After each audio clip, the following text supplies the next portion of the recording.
What the fuck is up, everybody? Welcome back to yet another episode of Olivia's Obscura. How we doing, team? Welcome back.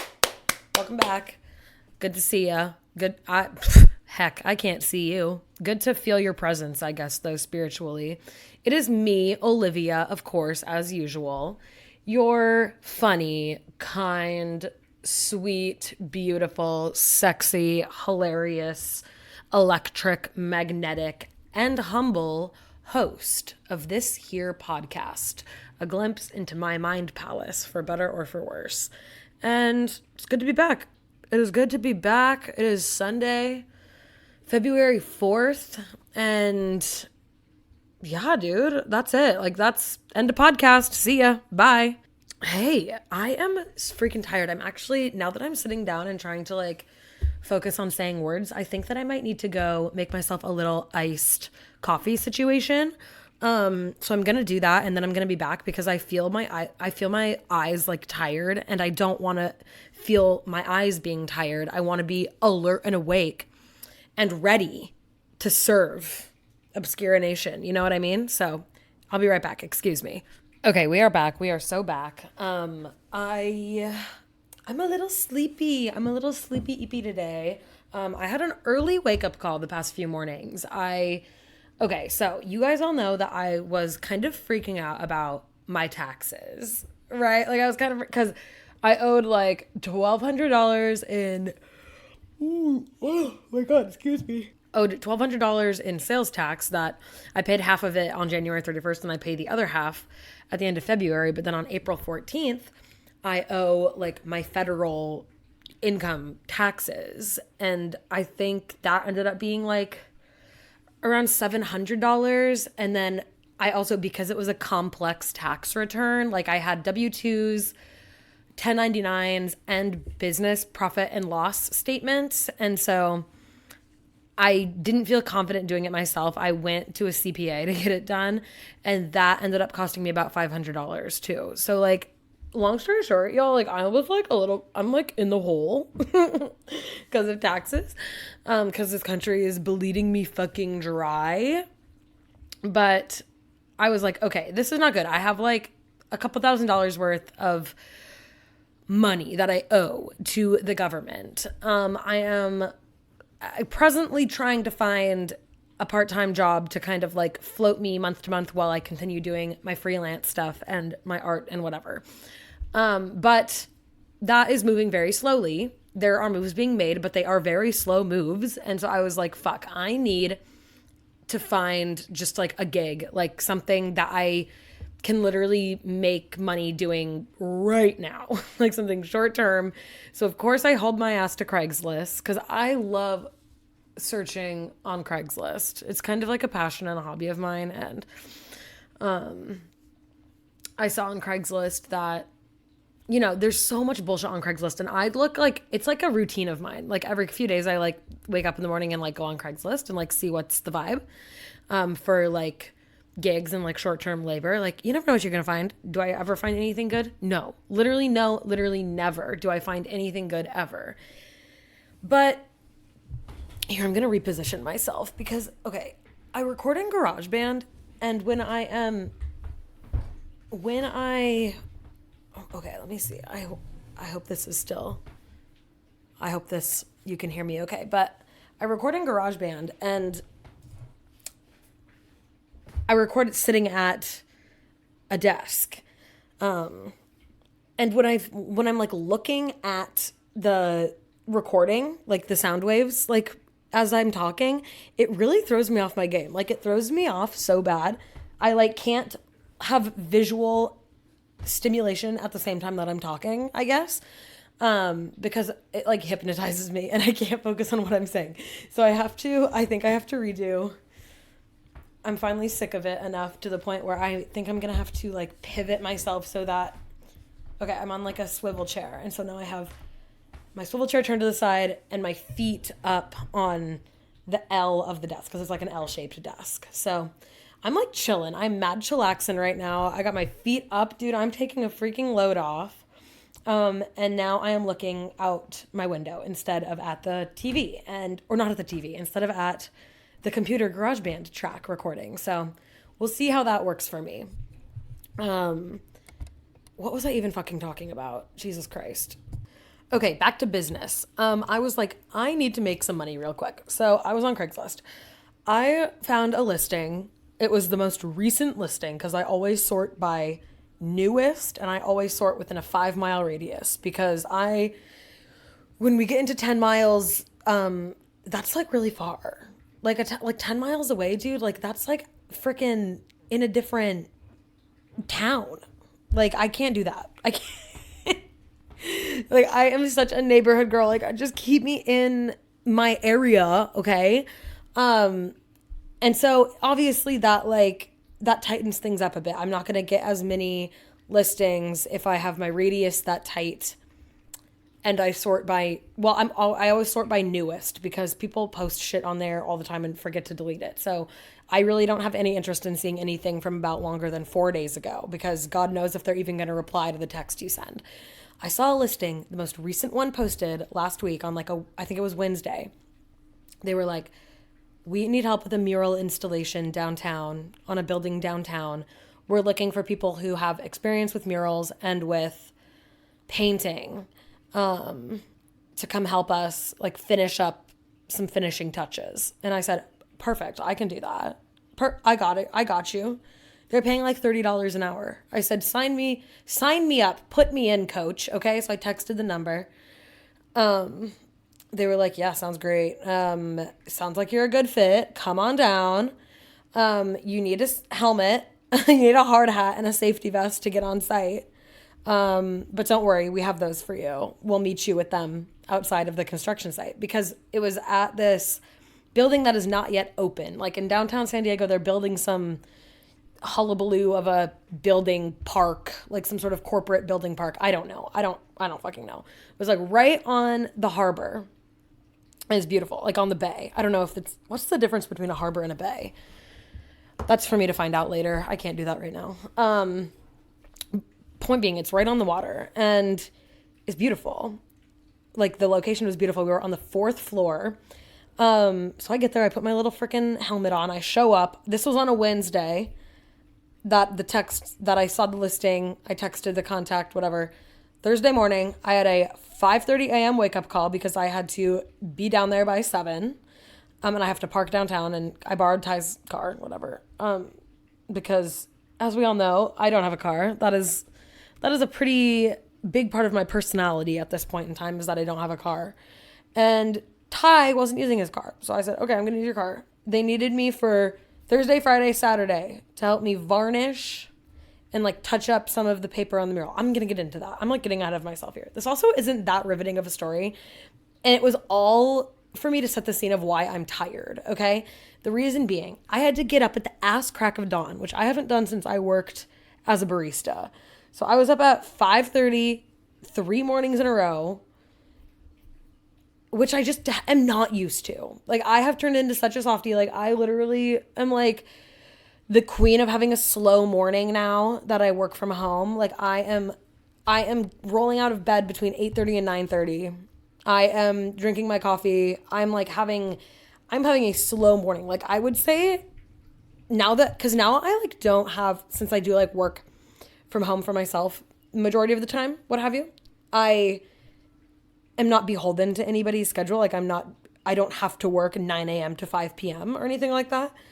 Left to my own devices, my day, my brain really gets going around 1 p.m.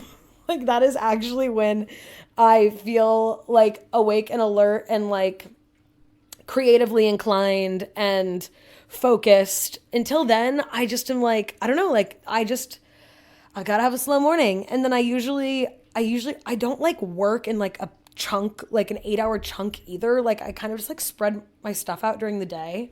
So that's like not relevant literally at all. But just if you're wondering, if you're curious about how I choose to work, I usually work from like a couple hours in the afternoon and then I'll like take a walk and then I'll come work a few more hours, like do a couple more things I need to do. And then I'll like probably make some dinner, do whatever. And then maybe I'll work later in the evening from like 7 to like 9 or something like that. I don't know. I'll like putz around in the morning. Like in the morning when I'm slow and like waking up, that's when I usually like do my emails. Like I'll check my email, I'll write any emails that I need to do. If I need to like post, well, I post on like TikTok and Reels like or Instagram, not always Reels. Reels used to be a bigger thing now. Like everyone for a while was like, you gotta post Reels or no one's gonna see your Instagram shit. And now the algorithm seems to have changed. People are putting more emphasis again on the grid posts. I'm like, guys, I literally can't keep up. Like, I'm literally just trying to sell my fucking shit. You know what I mean? Like, can we make it predictable for one full calendar year? That would be awesome. Thank you. But in the morning, I usually like do my emails and like editing videos that I'm going to post or like schedule my social media posts for the day or whatever. Anyway, not the point. Literally such an off-topic sidebar that happened. But basically, I was doing manual physical work for Thursday, Friday, and Saturday for like 6 to 9 hours a day. 7 to 9 hours a day. And yeah. And like, I know. Oh my God, I know. Oh my God, some people work 12-hour days all day. I know, dude. I know that some people work all day doing physical manual labor 40 plus hours a week. I don't. So my body is not used to it. So I feel like I got hit by a car today because we were working on, the mural was spread out between 4 floors. So it went like from the ground floor up the stairwell, up the entire one side of a stairwell. And then it wrapped around the entire like outer area of an upstairs, like on the 4th floor, like a patio area. So it was massive. It was fucking giant. And I was up and down scaffolding and ladders and stairs for 3 days straight, which is, I just don't do that often. So yeah, did I have to foam roll the fuck out of my calves this morning? Absolutely. I absolutely did. They hurt so bad. My knees, because I was kneeling so much, my knees hurt, my ass hurts. But okay, to be honest with you, it was so much fun. I didn't realize how much I liked doing work like that because it wasn't the same vein. Like it was when I worked at the food bank in Oregon, like I was in a warehouse most of the time. So I was running around like being like doing dirty stuff, like hauling pallets, like doing like physical work that involved a lot of movement. And I did that for, like 2 or 3 years or something. I don't even remember. Hey, I'm not to plug my first episode again, but in my very first episode that I released back in November, I rank all of the jobs that I've ever had and I divulge more information about each of my jobs. So if you are curious, go listen to my very first episode. I think it's called This Is Your Captain Speaking. But I was like running around all day at that job. I was like hauling pallets, lifting heavy things, like getting so many steps in during the day when I worked at the food bank. And I didn't realize like how much I liked doing that kind of tangible work because at the mural site, it was kind of the same thing. Like I was given like, a bucket of varnish and like a bucket of wheat paste and was like, go paste down some paper on the mural because the mural was not painted. It was, well, they had done like a base coat of paint on the entire surface. But the actual like images of the mural were done by paper cuts. And you guys, it was done by this artist named Swoon. Like the installation was commissioned from this studio in New York City. The artist's name is Swoon. I think her real name is, they were calling her Callie, but I think her name is Caledonia. That's her full name. Caledonia Curry, I believe. She's a super cool street artist out of New York City. I didn't know it was her mural when I like saw the Craigslist listing. I was just like, oh, cool. Like I have those skills. I need money. I will be there. When I showed up, the like person who was managing the project was like, we're finishing up a mural installation for Swoon. And I was like, oh, like Swoon. Oh my God. I know Swoon because I put her in my presentation. I'm like, I do these little workshops through a nonprofit they like contract me to do workshops for middle schoolers, for sixth graders. And part of that entails, it's a printmaking workshop, a lino cut printmaking workshop, that like teaches them a little bit about the history of printmaking. And so I have a presentation, and I have Swoon in my presentation as an example of a contemporary printmaker to show the kids. And so I'm like, she's very much on my radar because she does these giant lino cuts. Like, they are super fucking cool. But when I got there and I found out that it was a Swoon mural, I was like, oh, clout. Like, oh my God, like a clout. I'm kind of clouded up right now. Like, I love it. You know, I eat that shit up. Okay. So I was like I was like so stoked that I found this on Craigslist, and it didn't turn out to be, every time you go to something that you find on Craigslist, you're always just kind of a baseline level of happy because you didn't get murdered. You know what I mean? So then to find out on top of that I was actually doing a really sick art project for like a really cool artist, I was like, that's iconic. That's iconic. But so yeah, I was doing like this kind of physical work, like tangible work. I was scraping off, like, doing all this little detail work. I had a little tiny brush and I was like filling in these little white lines, and I was like making everything look perfect. And we had to varnish the entirety of the like paper cuts because they obviously had to be like waterproofed because it's a indoor outdoor space. Like, it is very much exposed to the elements. So we had to do that. And before, the artist team had flown out like I think 2 weeks before. So they'd been there working on it for like 3 weeks already. So like I didn't even do any of the big stuff. Like, I literally just hopped in at the end, and I literally just helped like varnish and do like end and like very finishing details.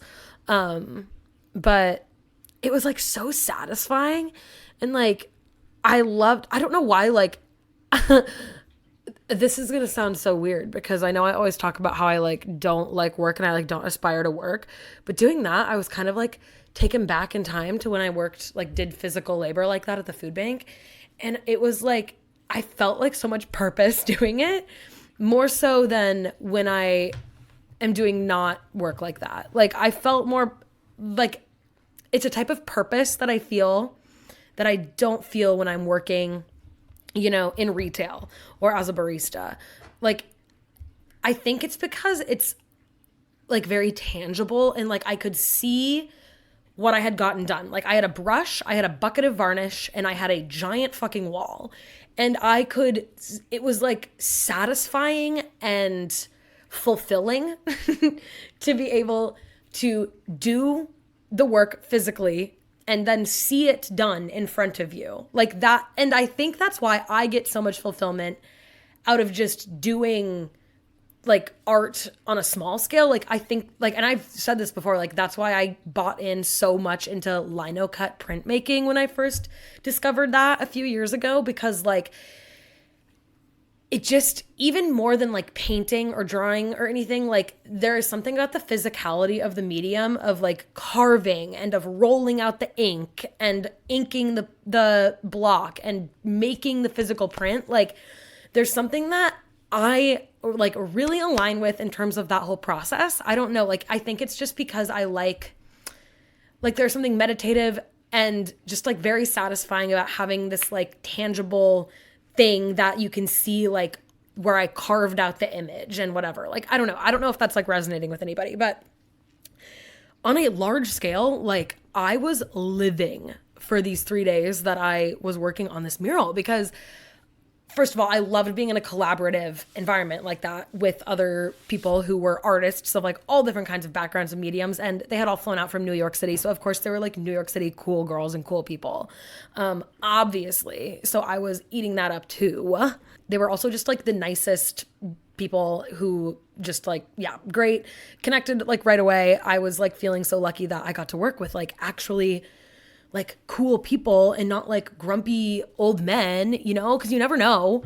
But yeah, I don't know what the end of that story was supposed to be, but I guess like I just like felt so much purpose, and I felt so satisfied and fulfilled, and like you know, like at the end of each day, like I was like excited to go back the next day and like finish the work because I thought it was cool. I like, you know, respected the process. Like I thought that everything about it was just super cool. And like, it was incredible to kind of even just be there for the tail end of the process because it was crazy from Thursday to Saturday, like the state it was in when I showed up on Thursday to like the finished product 48 hours or so later on Saturday was like such a big difference. And it was like, I just feel like I learned so much from being there for even just that short amount of time.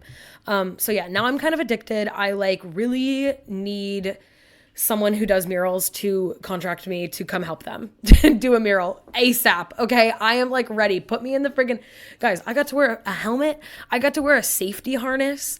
I got to crawl up and down the scaffolding. I was so brave. You wouldn't even believe it. But yeah, I'm like kind of addicted. I like really need another gig like that because I was having actually so much fun. They paid me, but low key, I was like, I probably would have been here for free because I was just like, no, that's not true.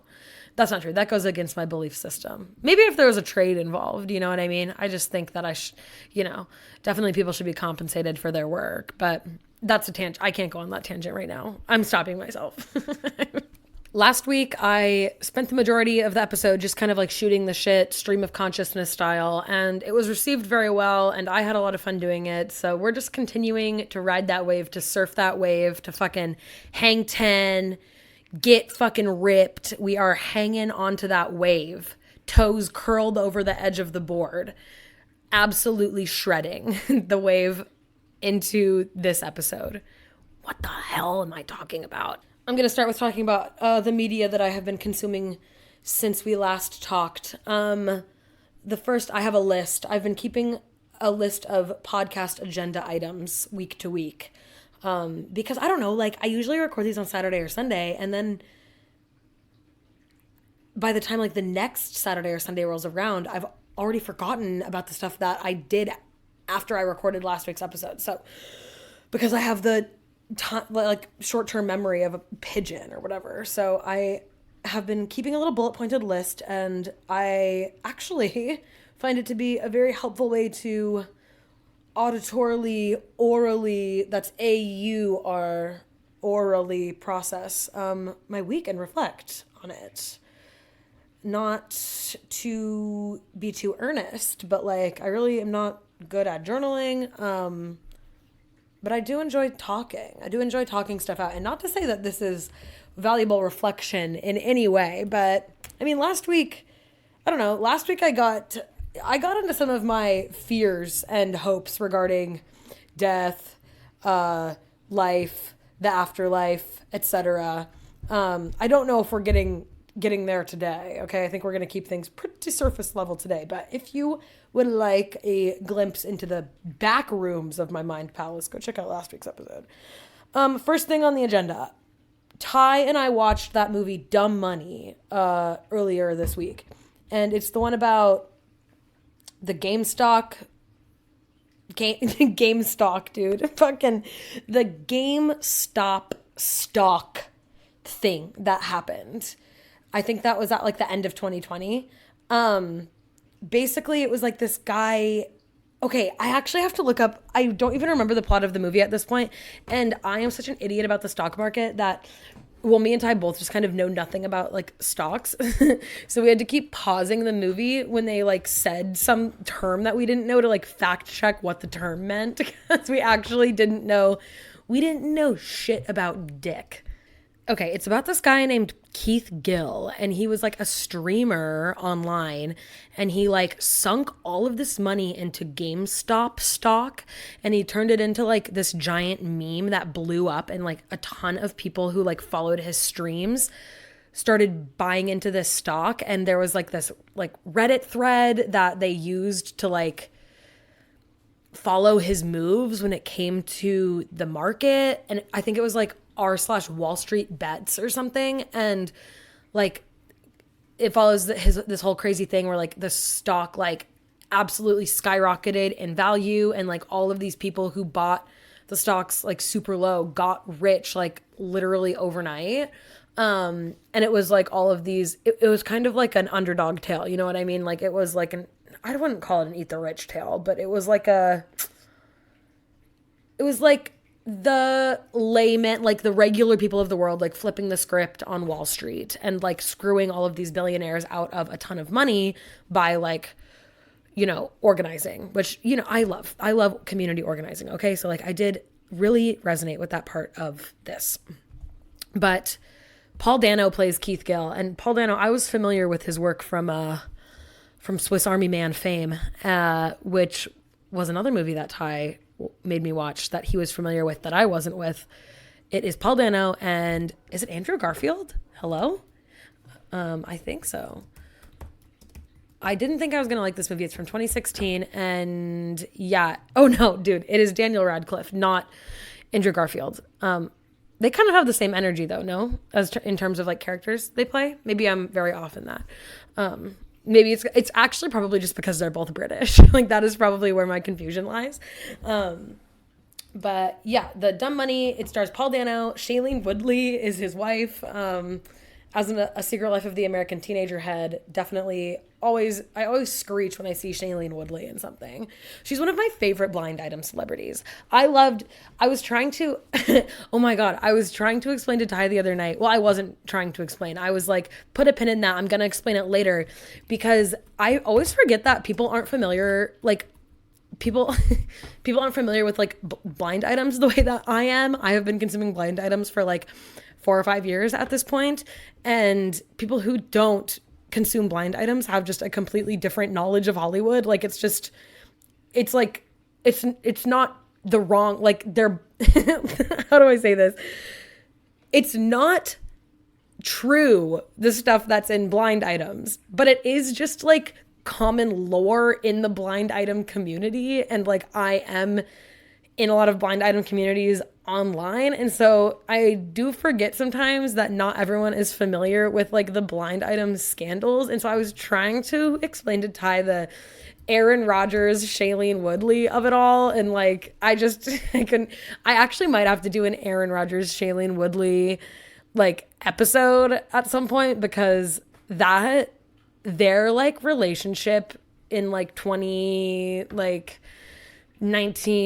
to like 2021 or whatever, like that was insane, and I need to talk about it more. So I think I'm gonna put a pin in it again.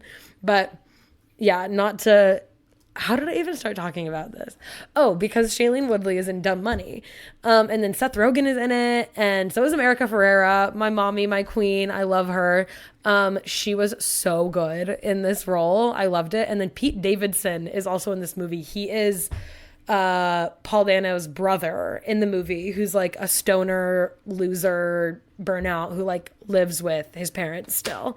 But essentially, yeah, the movie just kind of like followed his, like the rise of the stock, and like it also followed it, and like it didn't really, I'm trying to remember how it ended, but it also followed his Congress. Like he had to testify to Congress because I have to fact check something again. Sorry, I'm such an idiot.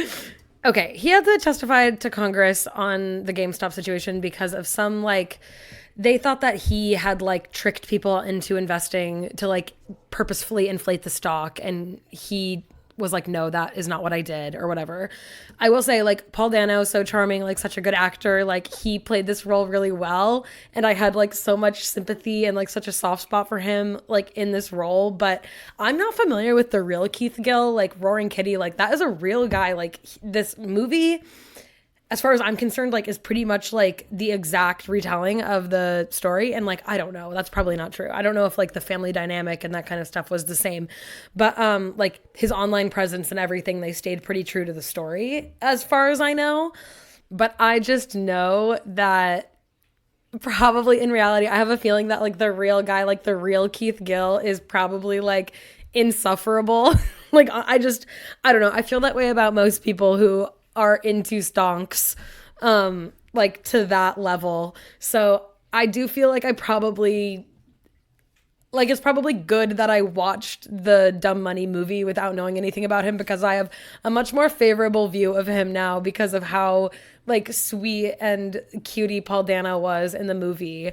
But yeah, I was laughing because I'm like, oh, I'm sure that, like, the real Keith Gill is probably, like, I'm sure he would annoy the fuck out of me. And I'm sure I would have hated his streams. No, like, no shade, not to even shade him. It's just kind of like not my scene. You know what I mean?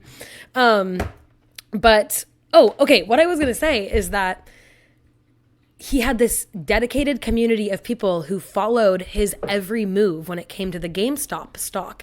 And he would post spreadsheets of his investments on Reddit like every single day. And these people, it was kind of like it was like a meme stock cult. I think that's what people are calling it, or have called it in the past. And these people would like hang on to his every move, and they trusted him, and they were like, we're holding out as long as he holds out. Like, I'm not selling if he's not selling. And so the stock like rose and rose and rose. It, like, people had so much money tied up in these stocks, and then the stock fell and people lost all this money, and then it rose again, and it was like a real like woo woo woo up and down situation. But throughout the movie, people kept like seeing their number, like the value increase, and they were like, should I sell? Like, it was a constant thing throughout the movie of like, when should they sell? Should I hold out? Like, should I sell? And I was thinking that I do not have what it takes to be someone to hold out like that. Like, these people were seeing like millions and millions of dollars in their bank account. People who were like, you know, canonically in the story, like, were in debt, were in student debt, credit card debt, whatever, like, needed money to support their family, their education, whatever. Like, they didn't have money. They had a negative net worth, because the other thing they did at the beginning of the movie, as they were introducing the characters, they introduced everyone with their net worth, and then it kind of kept tracking their net worth on the screen throughout the movie, which I really liked. I don't know. I'm just a numbers guy, you know what I mean? But these people who had started off the movie with like a negative $100,000 net worth were seeing millions of dollars on, like, in their Robinhood app or whatever, where they were tracking the GameStop stock. And I would have literally sold that stock so fucking fast. Like, I would have made it to probably, I don't even know until I'm in that situation. You know what I mean? But like, hypothetically, if I'm imagining what I would do if like I had bought into the GameStop stock and I was all of a sudden seeing it rise and rise and rise in value every single day, like exponentially, I think realistically I would make it to about $100,000 and I would immediately cash out. I would sell that stock. I would have $100,000 in my pocket, because to me, $100,000 would fucking change my life, dude. I could pay off my credit card debt. I could pay my taxes. I would be rolling in it. Okay. I would be rolling in the dough. I would have money in a savings account.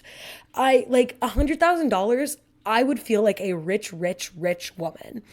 And I couldn't believe that I was seeing people in the movie, and presumably in real life, this reflects people in real life who had no money and just kept waiting it out and holding onto the stock and not selling it. And I was just like infuriated, because I'm like, you could pay off your debt 10 times over with the amount of money that you have tied up in the stock.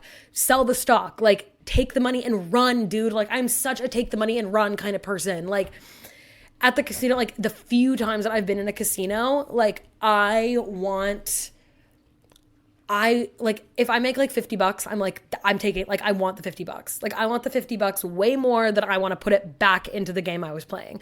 Like, I am just such a take the money and run kind of person. Like, and I don't know, like, I couldn't imagine right now if I opened up like an investment app and I saw that, you know, for the past few days, I've made like $30 million off of a stock. Like, I would sell that shit. I would sell that shit so fast, and I wouldn't tell anybody. I'm not trying to get murdered. Pete Davidson was also good in this movie. I don't know. I just like enjoy him in anything that he's in. Like, I love whenever he makes a cameo in a movie. Like, I've just always had a little bit of a soft spot for Petey, okay? I just think he's a sweetie. I want the best for him, all right?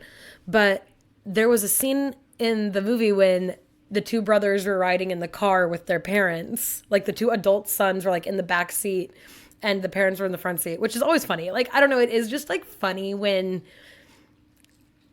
like when I go home and it's like my parents and me and my sister who are like adults in the car, like it does feel so juvenile to like have your kids in the back seat like when they are adults. You know what I mean? Like there is just something funny about that dynamic because like what else are you supposed to do? You know what I mean? Like a car has 4 seats for a reason. And it is just like funny though. Like you do feel like a little kid when you are like sitting in the back seat with your sibling, even if you're both like 25, and your parents are in the front seat. Like, I don't know, anyone else relate, whatever. So I just kind of think that's like a funny visual anyway. And then Pete Davidson's character referenced Jimmy Buffett, but he meant Warren Buffett. He was like, yeah, Keith thinks he's the new Jimmy Buffett. And the dad was like, Warren Buffett. You're talking about Warren Buffett. And I screeched when I heard that because I have a long and storied history with Jimmy versus Warren Buffett. I kind of thought that they were the same person until I was maybe like 18 or 19 years old. I just like thought that Jimmy Buffett, I don't even know, like, I can't even, and this has happened with other people too, but like, I guess I just kind of thought like Jimmy Buffett got his start as like a songwriter who like sang about Margaritaville and whatever, and then like turned himself into like a hotshot investor who like made billions, and then just kind of like continued to make music from an island where he lived with his lost shaker of salt and whatever. I don't know, dude, like that, it just made sense to me. It made a ton of sense to me that Jimmy Buffett and Warren Buffett were kind of just like one guy. Also famously, I think this was when I was in high school. I thought that Harrison Ford was a former president of the United States. Like, I can't defend this one.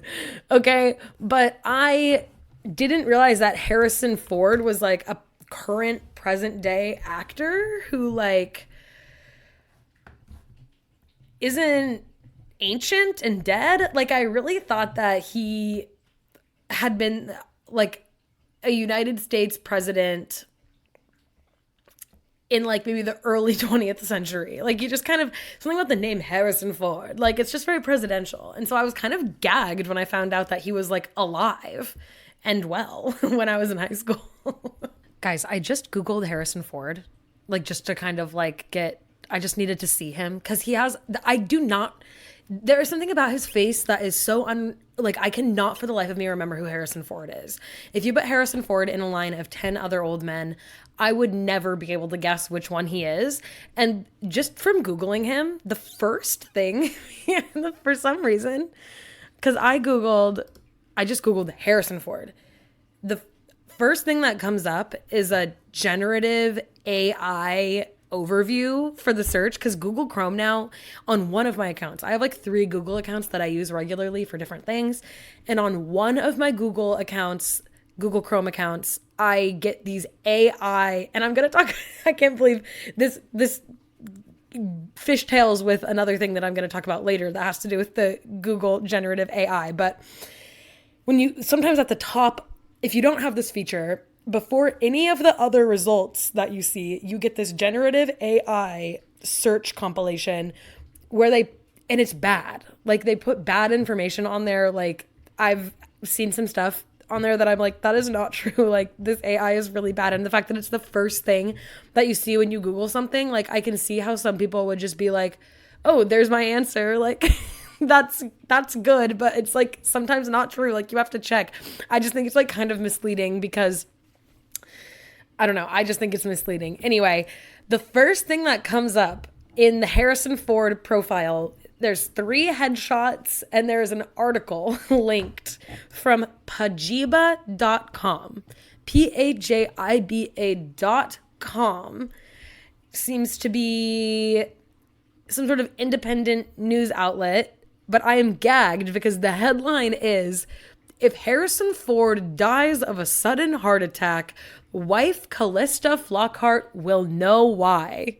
By Emma Chance, posted on January 29th, 2024. It has 54 comments. Okay, guys, I have to read this article out loud. Are you ready to go on this ride with me?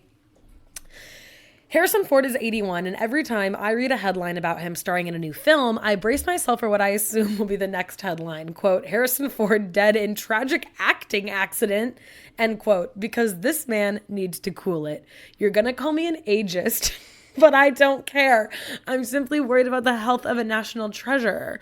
But if the headline reads, quote, otherwise healthy Harrison Ford dead of sudden inexplicable heart attack, just ask his wife, Callista Flockhart, 59, who apparently refers to herself as the scare monster of their house. What happened? Why does she refer to herself as the scare monster? What the fuck is this article? Okay, there's a video from Callista. I think this is... Wait, then it kind of like cuts out because the next paragraph is... But that's not the only trick up the scare monster's sleeve. I'll put a plastic spider inside his big ice cubes in the tray, and then he'll drink it, she said. I'm picturing the kind of ice cube one might put in a rock glass to enjoy with the spirit. So we're talking about a large ice cube slowly melting into the booze it floats in to reveal a plastic spider. Who are the famous prank people? Impractical Jokers? Ashton Kutcher? Eat your heart out, Ashton. Guys, okay. Hey, Emma Chance. I think that maybe you need to rethink your career choice. I think you're probably a lovely, lovely girl. And I'm sure that you are so smart. But based on this article, I think that maybe journalism is not for you.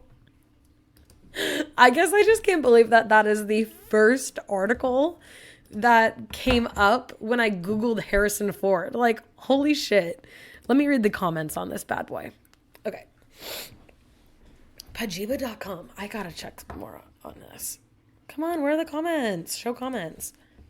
4 days ago, my mom mentioned the other day that she was taken to jumping out behind doors to scare my dad. I had the same reaction to you as you to this story. Mom, he's almost 80. You're gonna put him in the hospital. She just laughed. No, it's okay. He likes it. From Tyler DFC. Who is commenting on Pajiba.com? From Jane Doe. Not my thing, but it seems to work for both of them. I'm biased, though. They're probably my favorite low-key Hollywood couple. From John 6 days ago. When you smoke as much pot as Harrison Ford, each prank can still be brand new every time. I didn't know that. Is Harrison Ford a pothead? It's fucking funny. Okay, so I actually just can't believe that there is such a vibrant comment culture happening on this website. I need to figure out more about this Pajiba. Maybe now I'm thinking, is it Pajiba? Is it like a J that's an H type of sound? I can't find... Oh, about. Here we go. This website does look like it hasn't been updated since 2002, perhaps. Oh, there we go. Pajiba was established in 2004 as a small political blog that eventually found a larger audience, as well as a variety of voices from different backgrounds across the United States and Europe. We cover film, television, politics, celebrity culture. Current and former staff members of Pajiba also write for a variety of other publications, including Vanity Fair, The New York Times, Nerdist, Screen Rant, Ump Rocks, The Mary Sue, CBR.com, and Sci-Fi, among others.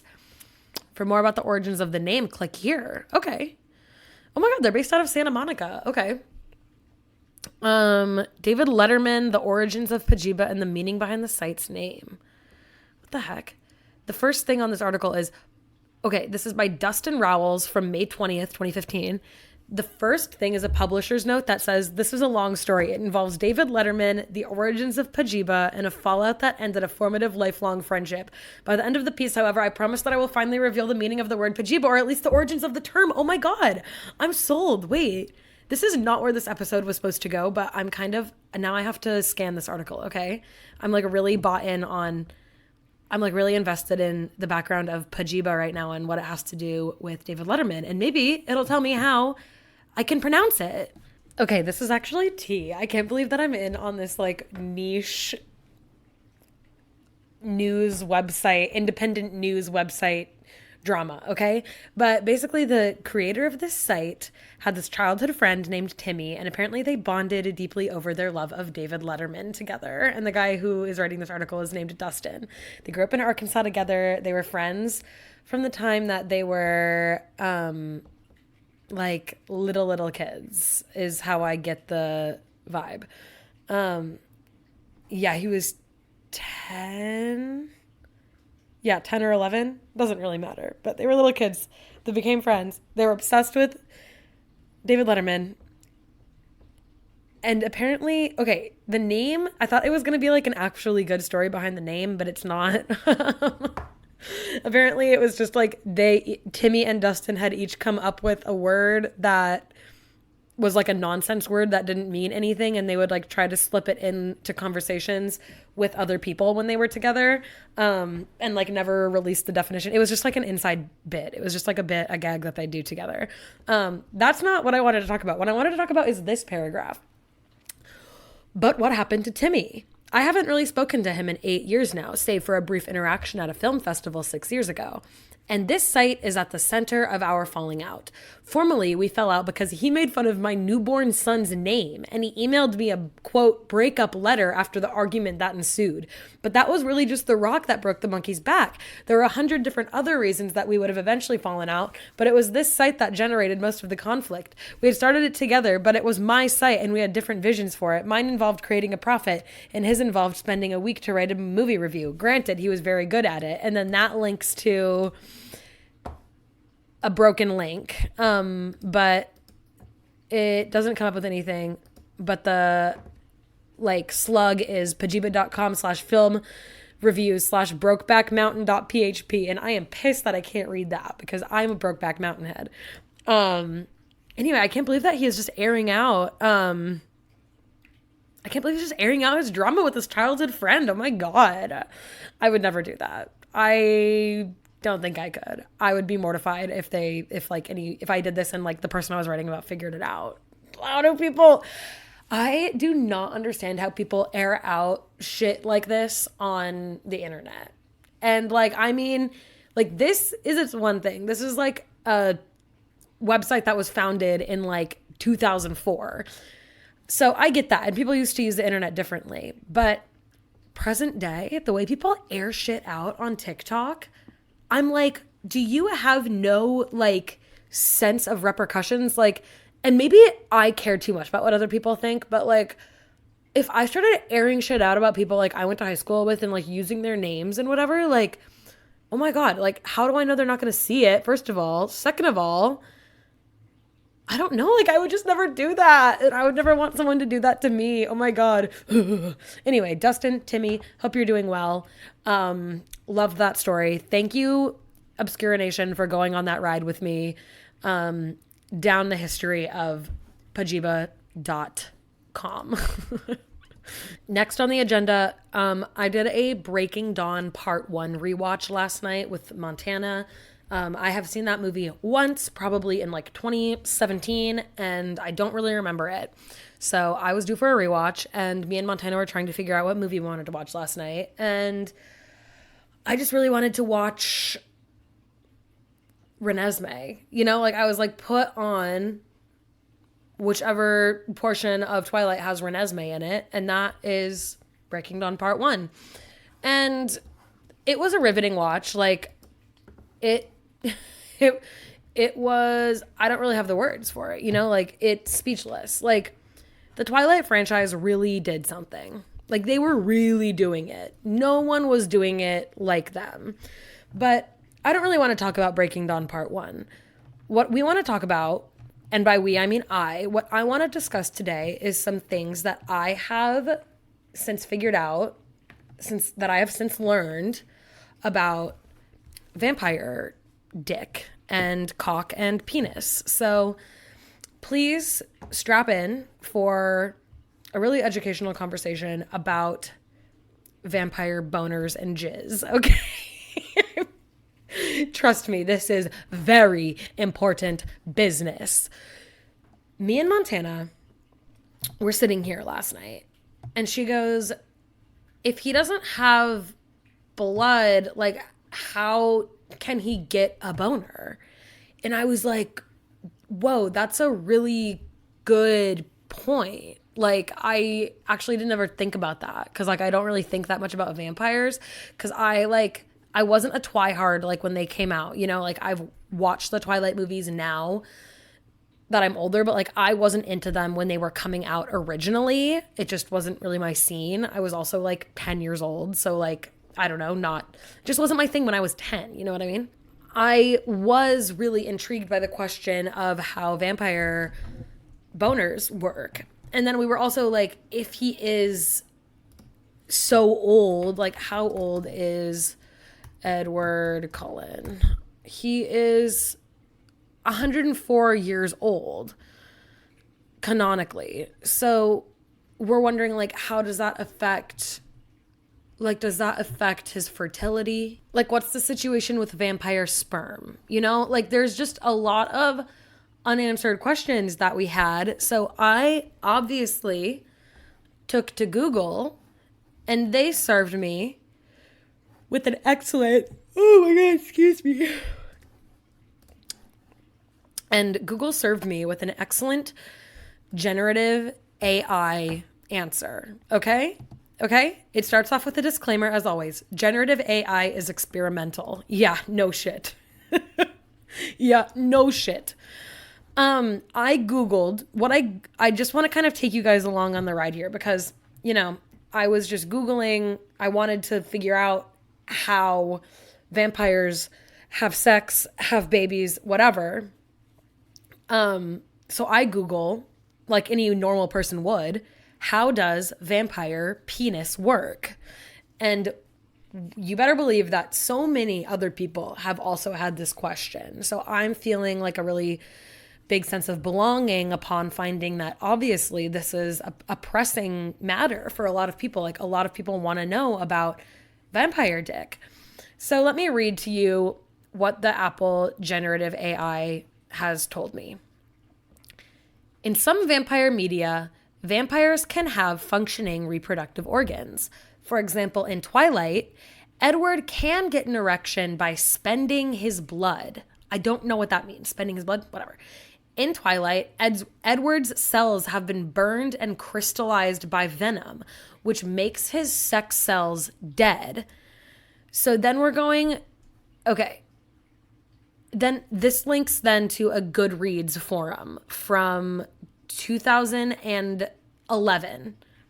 Okay, we're going on another rabbit hole here. Edward is dead. His cells have been burned and crystallized by venom, as described by Stephanie Meyer herself. Therefore, his sex cells, sperm, are also dead. Dead cells aren't functional. His sperm couldn't pass on DNA and fertilize an egg.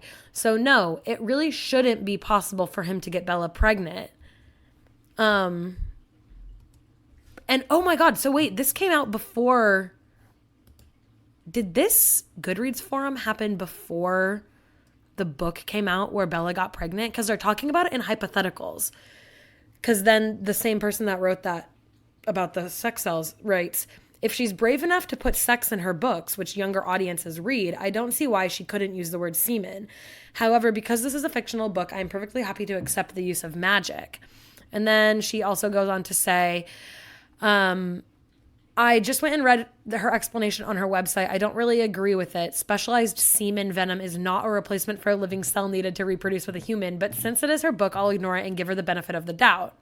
I suppose there aren't any scenes, but it would have, but even implied would make it PG-13 if it was a movie. Yeah, in all fantasy books, there's going to be something unrealistic that doesn't make sense in real life, so maybe I just won't say anymore. Oh my God, okay. Wait. Guys, this Goodreads thread is fucking killing me. This is another message from January 8th, 2011. Whoa. Oh, wait, this is the OP. Okay, yeah. So the original poster posed the question, is it physically possible for Edward to get Bella pregnant? Oh, no. Sorry. Oh, my God. The original post says, I should have started here. My apologies. My severe apologies. Dee Dee writes on January 5th, 2011, it's physically impossible for Edward to get Bella pregnant. He has no blood. Therefore, he cannot get an erection or ejaculate. See, this was an error on Stephanie Meyer's part. And so then the OP replies, a few days later and says, whoa, I wasn't really expecting any replies to this. I was thinking when I read the book that it's actually impossible for Edward to get hard because I'm sorry. Because all the blood rushes to your private parts, right? When you're excited. And so he had no blood. Haha, I didn't know Stephanie had an explanation. Thanks for that. I just don't get the concept of dead cells inside a vampire, which is dead, and a dead special vampire semen having the ability when inside a woman to help create a baby, when the venom or semen is actually dead. I don't know. I'm a bit confused. And then Alyssa from before comes back in and says, my biggest problem with her... Okay, wait. Alyssa replies back and says, eggs can only be fertilized by sperm because they are living cells that carry the specific DNA to the egg. They are alive. None of Edward's cells are alive, and even if he has still some sperm in his specialized semen venom, the sperm is no longer functional. Besides, somehow vampires magically grow 2 new pairs of chromosomes when they are changed. Carlisle says they have 25 pairs. The 2 extra pairs wouldn't just recombine with themselves. It doesn't match up to a human's 23 pairs, and that's the essential part of reproduction at a cellular level. But yeah, since it's her book and she admits it's not really possible, like I said, I'll be satisfied. I just don't like how she seems to think it's a logical scientific explanation when it's not. Hey, dude, a logical scientific explanation for vampire semen? Get a hold of yourself. I did not read this forum last night. I can't believe that I found this. This is pure gold. I loved the cough hard. The blood rushes to your private parts when you're excited. I love that we just all used to get on the internet and post bullshit. I say that as if that's not what I do every single day to this day. Back to the generative AI, because that answer includes a bullet-pointed list of other theories about how vampires might get an erection. This list includes blood flow. Vampires might have a different digestive system where blood enters their veins and creates blood flow. Some popular literature suggests vampires need to drink blood first to get an erection. Some popular literature, I am begging you to cite your sources. What is that literature? I need to know who is writing popular literature about the science behind vampire boners. The second bullet point is fluid. A fluid similar to venom in their mouths works as a lubricant between the cells, which makes movement possible. I don't know what the fuck that is. That's some generative AI crap right there. The last thing on the bullet pointed list is pneumatic pump. Vampires might have a pneumatic pump installed, which I can't. I am so obsessed. A pneumatic pump? You guys, I Googled the pneumatic pump, and it is like a freight tool. It's like a liquid pump. They're like hundreds of dollars. They're like, pneumatic pumps are versatile and low maintenance and are used in many industries. When choosing a pneumatic pump, you consider things like the pump's flow rate, head power, and efficiency. It's an oil extractor pump. I don't think that's what they meant to say. I think they meant to be referring to like what I would call like a penis pump. I don't know. What is that called? Yeah. To my knowledge, it's just called the penis pump. A battery-powered penis pump for erectile dysfunction used to draw blood into the penis to create an erection. This is from the Mayo Clinic. Guys, if anyone ever finds my internet search history, I am done for. I can literally never run for public office. Can you imagine the girls if they got their hands on this and I was a public servant? Good grief. Yeah, a penis pump is one of a few treatment choices that might help. It's a device made of these parts: a plastic tube that fits over the penis, hand or battery-powered pump attached to the tube, a band that fits around the base of the penis once it is erect called the tension ring. A penis pump is sometimes called a vacuum pump or a vacuum erection device. So I actually think that that's probably That's like a decent explanation. I'm obsessed with the idea that every vampire canonically has a penis pump. Like, that is hysterical, is it not? Okay, now I'm on Quora. I love Quora. You guys, I started getting the Quora emails, like daily Quora roundup emails sent to my inbox years ago, years and years and years and years ago. And I will never unsubscribe because people ask the most out of pocket questions on this website. Here's one for you. If vampires don't have blood pressure, how do they get an erection? This is an answer from 6 years ago from Lily G, a self-proclaimed vampire expert. She says, personally, I wouldn't claim that vampires have no blood pressure or blood flow. After all, they drink blood, and that blood doesn't just disappear. Vampires would probably have a different digestive system where the blood enters their veins, and that blood creates a blood flow. Thus, erections are possible. In some popular literature, vampires need to drink blood first in order to get an erection, which supports this theory. Okay, so Google generative AI literally just ripped that entire sentence and took credit for it. That's plagiarism, right? Anyway, moving on. The reality is that in the olden days, people didn't associate blood flows with erections and figured that it, quote, just happened. Not a lot of thought was put into the correlation between a blood flow and an erection. Apparently, Da Vinci was the one who discovered that erections were caused by blood. So before his time, people didn't know about the relation between blood flows and erections. We can thus conclude that vampire lore, which is a lot older, the first accounts of vampire-like beings are over 4,000 years old, does not include explanations for this. Vampire myths are really old, but extensive knowledge of the human anatomy and biology is not. The lore doesn't explain how it is possible to have sex as a male vampire without a blood flow, but in certain stories, vampires do have a blood flow and a heartbeat. Cool. Thank you, Lily. That was very helpful, very illuminating.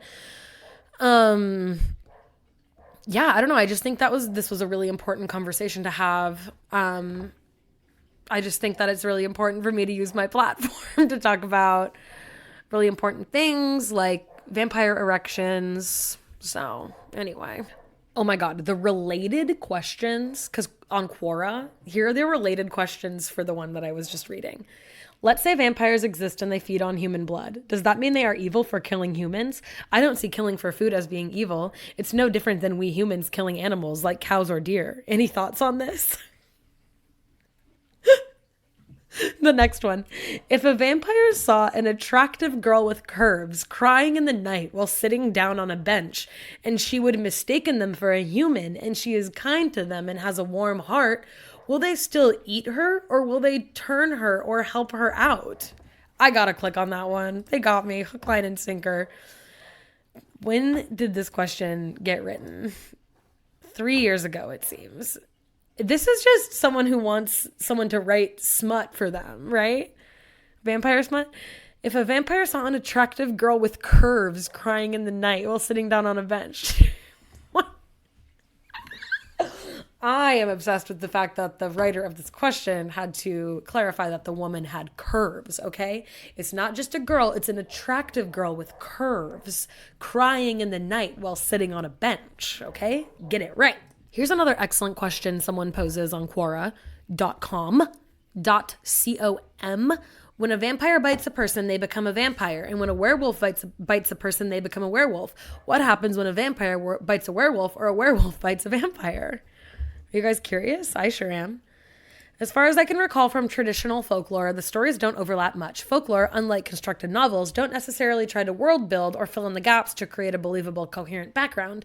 They just tell the story they're there to tell. You never know why Red Riding Hood wears a red cloak or why her grandmother would live in the woods. The facts just are. In a novel, you could never just leave them that way. This is like a very well-written response. In a few cases, werewolves drinking a vampire's blood can cause a bond between the two that might variously subject the werewolf to vampiric control or grant the werewolf additional powers, additional strength, or both. In general, the blood has to be freely given on the vampire's part, though most werewolves don't get a boost by just running around fighting vampires. The story reason for that is usually magic, but the practical reason is that a werewolf's main weapons are teeth and claws, and if they had to worry about subjecting themselves to vampiric control every time they bit or scratched a vampire, it would make fight scenes problematic. Okay. from Mary. In the Twilight universe, when a vampire bites a werewolf, they die. Vampire venom is poisonous to them. When a werewolf bites a vampire, the vampire also usually dies, but only because the werewolf is trying to kill them. They never bite a vampire casually, as the risk of being poisoned by vampire venom is too great. Okay, so there you have it. Any questions, class? Any questions? Can I get a show of hands? Okay, I'm going to pivot directions here real quick because I have an emergency breaking news interjection that I need to talk about. I literally just opened Instagram to check my Instagram because I saw that I had a message that I needed to reply to. What was the first post that showed up on my home feed? It was a post from Eric Roberts. Yes, of course, Dr. Beck himself. If you haven't listened to my Stalked by My Doctor episode, I would recommend doing that.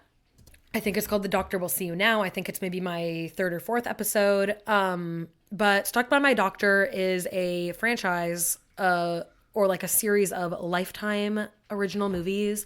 There are 5 of them. They star Eric Roberts, Julia Roberts' brother, obviously, as Dr. Beck.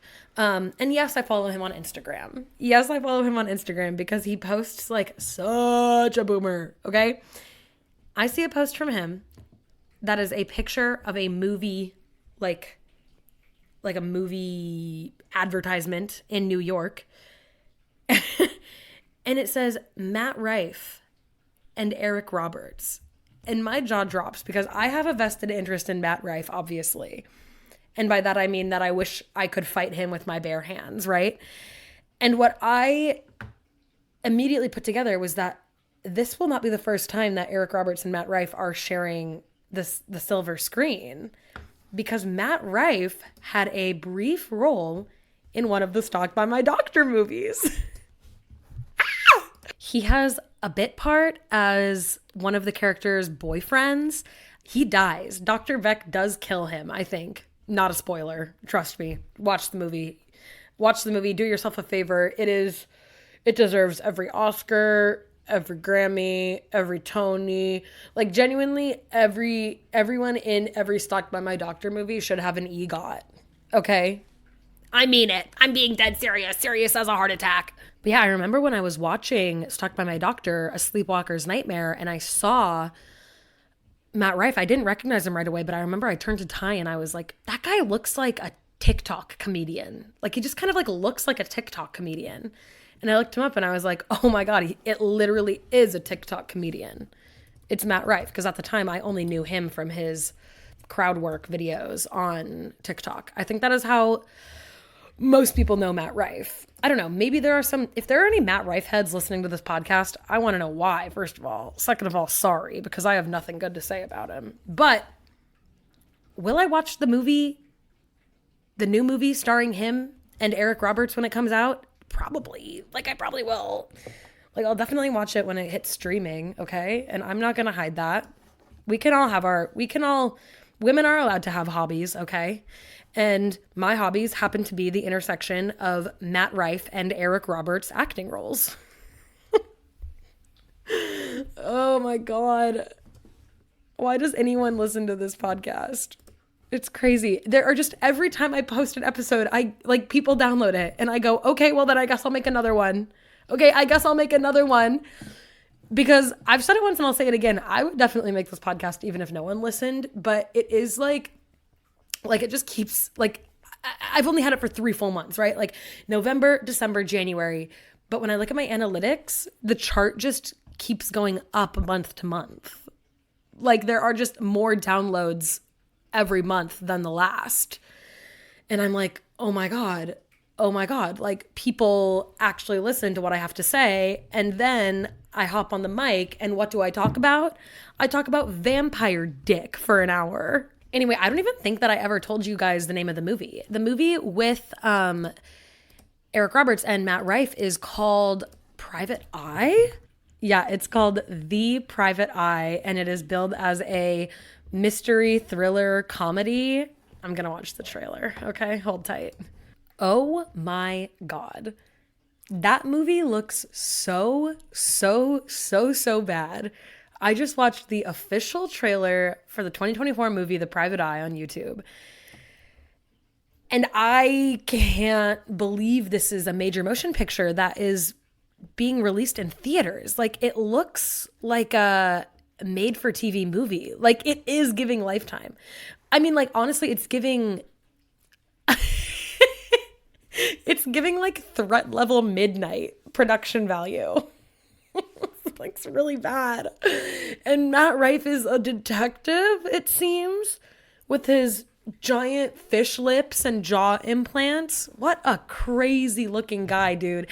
Matt Rife is turning into a Bogdanoff twin. Okay, I need a visual here.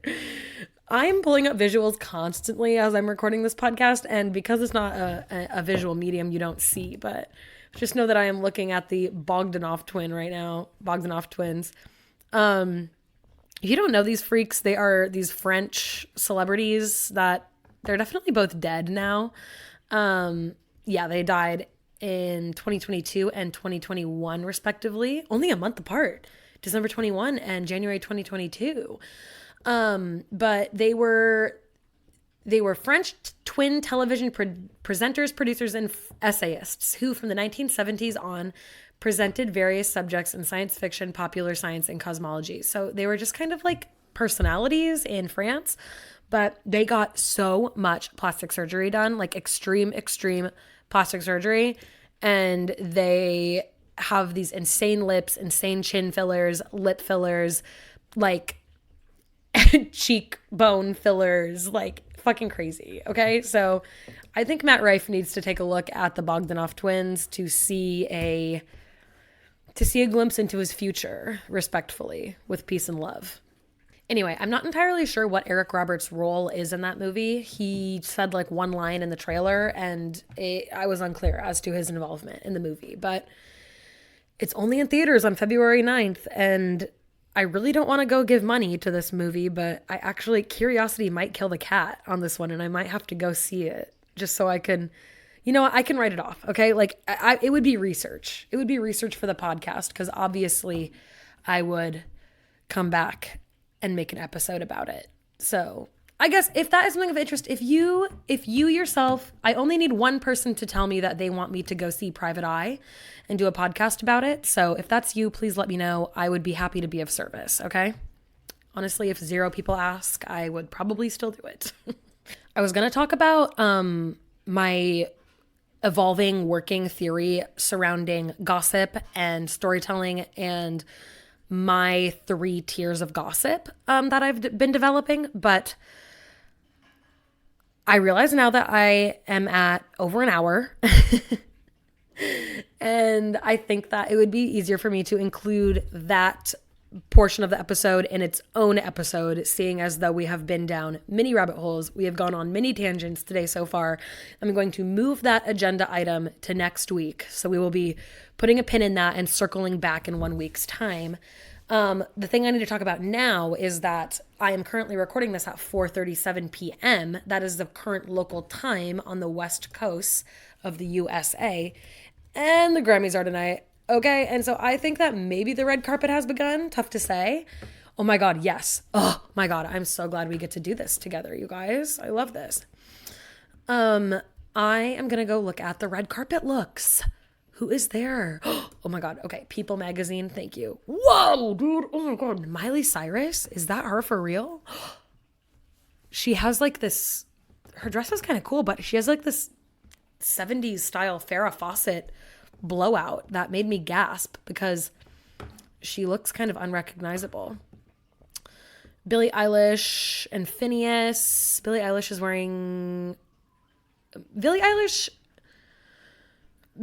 is dressed like someone who manages a McDonald's location, but like the good McDonald's location. Like she is wearing an outfit to the Grammys tonight that would indicate that she runs a McDonald's franchise like the goddamn Marines. You know what I mean? The ice cream machine would never be broken. Jamila Jamil. Okay. Victoria Monet. I kind of like that dress. This is like probably the worst thing I could possibly be doing on a podcast medium because no one can see what I'm referencing. You guys know who I'm looking for though, right? Like, I'm looking for Taylor Swift. I don't think she's here. Dua Lipa. Okay, Dua Lipa is wearing like this long sleeved gown with this really deep V that looks like it goes almost to her belly button. But it looks like fringe. It's like metallic fringe with an alligator necklace. I think an alligator necklace. I kind of fuck with that. That's pretty cool. Skrillex is I'm on the people.com just like updated pictures of people who are coming in on the red carpet, and this picture of Skrillex, he is looking so 4 feet tall. How tall is Skrillex? He genuinely looks so tiny in this picture. Is it an optical illusion? How tall is Skrillex? 5'5". Okay. So he is short. That checks out. Okay, I love Kelly Osbourne's dress, actually, surprisingly. Boy Genius is wearing all white. I fuck with it. I don't know who Carly Pierce is, but I kind of don't like what she's rocking. Jack Antonoff looks like any guy going to a wedding. Lauren Daigle is wearing like a top hat, like a flat-brimmed top hat, and this giant tulle dress situation. It looks like she got it from Magnolia Pearl. It looks like if Magnolia Pearl designed a dress for the Grammys, and that's all I'm gonna say. All black is the look for men this year, apparently, because Billy Joel, black on black on black on black. Josh Groban, black on black on black on black. We then have Zach Bryan, black on black. Noah Khan, black on black. Oh my God, Jacob Collier. I don't know who this is, but he has a fun outfit on. Patchwork pants, patchwork suit jacket, blazer type thing, bright pink turtleneck. I fuck with this look. Who is this guy? Jacob Collier, singer-songwriter. Ed Sheeran is wearing what appears to be a camouflage number. Gracie Abrams looks cute. Caroline Polachek is slaying. Oh my God. And that's it. Now I'm at the end of the list. I skipped over some people that I didn't know, but Taylor is not there yet. She has not made an appearance yet. But she did bring, or she didn't bring anything. She changed her Instagram profile picture to be black and white. So it was like the Midnight's cover. And then this morning, everyone realized that it was no longer in color. It was black and white. So we are all patiently awaiting a Rep TV announcement tonight. I'm going to clown. I'm going to be in the streets clowning.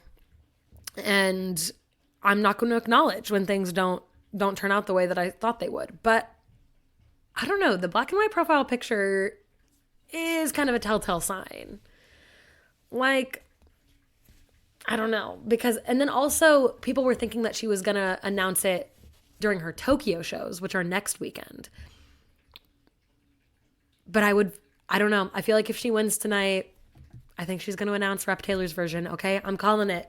I'm putting money on it. Okay, guys, I think it is time that we start riding this wave back into the shore.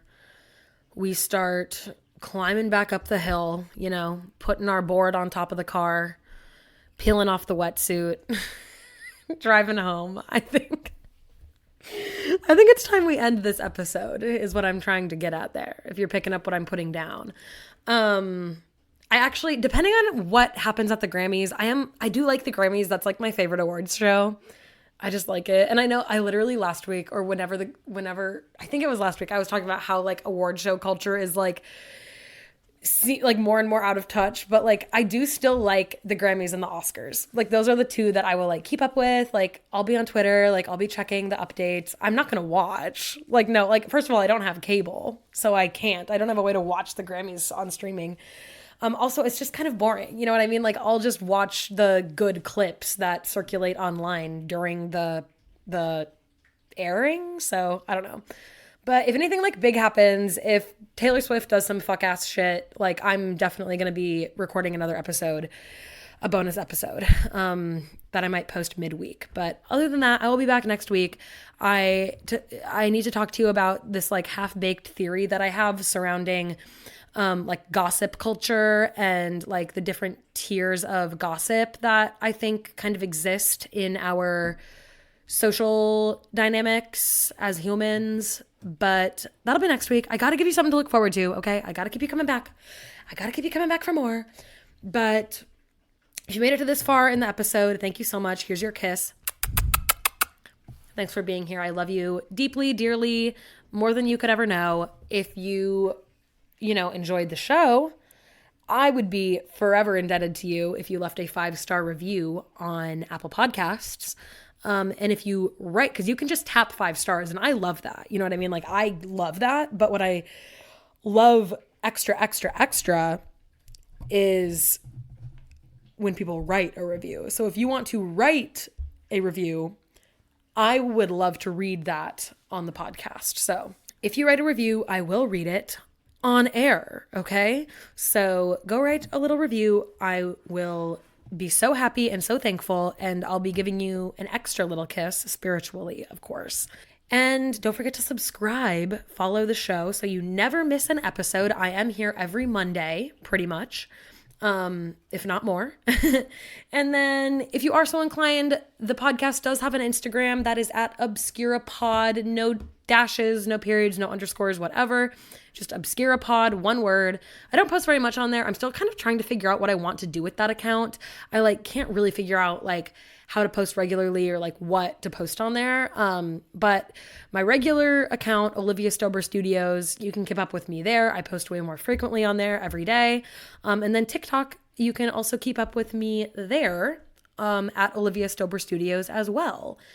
And sometimes I post little bits of things that I'm noodling on, things that I'm tossing around in the old noggin as a short video on TikTok. And then every once in a while they make their way to the podcast as more fully fleshed out opinions and theories. So if you want to see how the sausage is made, go check out my TikTok. But yeah, thanks for being here. I appreciate it. Thanks for listening, and I will see you next week. Okay, bye. Bye-bye. Bye-bye now. Love you. Bye.